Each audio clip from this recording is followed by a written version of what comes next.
ഇന്ന് ഈ സിനിമ കണ്ടു കഴിഞ്ഞപ്പോൾ part that novel or maybe beyond that, ഇതിനപ്പുറത്തേക്ക് ഈ സിനിമ ചെയ്തു വെക്കാൻ പറ്റില്ല, എടുത്തു വെക്കാൻ പറ്റില്ല. ബ്ലസ്സി എന്ന് പറയുന്ന ഡയറക്ടർ, അദ്ദേഹം 16 വർഷം ലൈഫിൽ ഇങ്ങനത്തെ ഒരൊറ്റ സിനിമ മതി. That's the power of cinema. ഒരു അത്ഭുത സംഭവമാണ് ഞങ്ങൾ കണ്ടത്. അതായത് ഒരു ഇൻ്റർനാഷണൽ സ്റ്റഫ്, ഓസ്കാർ ലെവൽ എന്ന് നമുക്ക് അഭിമാനത്തോടെ പറയാൻ പറ്റുന്ന ഒരു സിനിമ. അതാണ് ദ ഗോഡ് ലൈഫ്. ഈ സിനിമ ഇത്രയും കഷ്ടപ്പെട്ട് എടുത്തിട്ട് അത് വെറുതെ ആയി പോകാൻ പാടില്ല. ഇത് ഒരിക്കലും വെറുതെ ആയിട്ടില്ല.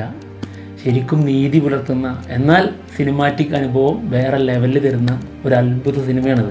മലയാളത്തിൽ നിന്ന് ഇങ്ങനൊരു മൂവി എന്ന് പറയുമ്പോണ്ടല്ലോ, ഇതൊരു പാൻ ഇന്ത്യക്ക് നിങ്ങൾ എടുത്ത് മാറ്റി സൈഡിലേക്ക്. It's an international movie.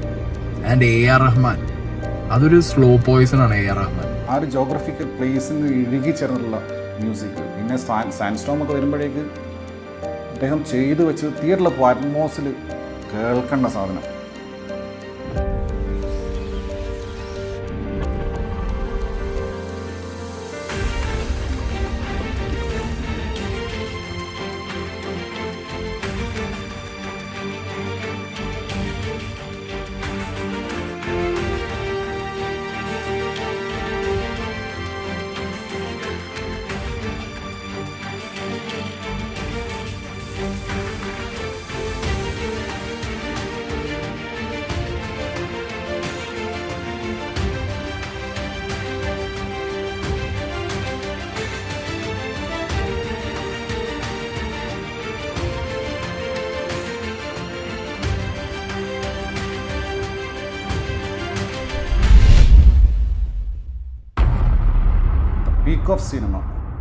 The peak of cinema itself.